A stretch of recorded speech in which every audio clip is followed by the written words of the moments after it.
I care for them, but ain't nothing I can change. I can't change what done happened. I just gotta pray. I gotta pray to God that the other one make it.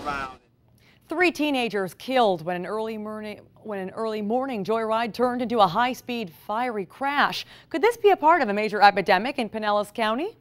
We'll get to that question in a moment, but first, the latest information tonight. 2 teens are now facing charges after apparently stealing 2 cars, one involved in this deadly crash in Palm Harbor. Well, you can see in this drone video from our partners at the Tampa Bay Times just how far that crash sent these 2 cars. Now, this 18-year-old Kamal Campbell, he's the oldest of the 6 people involved. He, along with 16-year-old Dion Kegler, will face 1 count of grand theft auto and resisting arrest. Now, we're only showing you Campbell's picture because Kegler is a minor. Pinellas County deputies are investigating the crash near US 19 and Tampa Road and say it appears this was a joyride gone wrong. So let's break down exactly what happened. Deputies say 6 teenagers stole 2 cars and were driving them more than 100 miles per hour.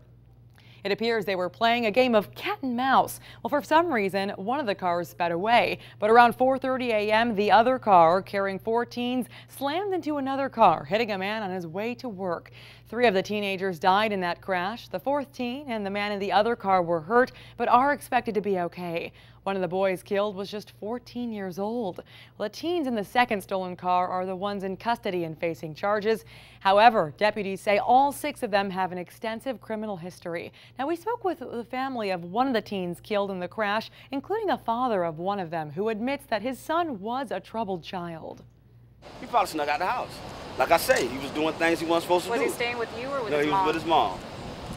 Okay, but see that's the thing. When they get a certain age, you can't. If like I say, if you can't discipline them because the law don't allow you to, these type of things are going to happen. I care for them, but ain't nothing I can change. I can't change what done happened. I just gotta pray. I gotta pray to God that the other one make it. That's all I can say.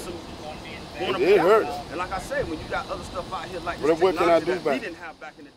The crash also destroyed at least a dozen cars at a nearby car shop. Now, as for the boy who survived the crash, he is in the hospital recovering. So this is the man who got hit while driving to work. His name is Rory Hernandez. Now, we spoke with his mother tonight. She told us he's now out of the hospital, but has a long recovery ahead of him. So he's going to be suffering a little bit, not only from the trauma, the injuries, the psychological aspect of it all, but also he's out of work for the next 2 months. I know there's 6 boys out there, 6 moms and family members of these 6 boys that are grieving, and I feel for them. I mean, I'm a mother, and it's just awful.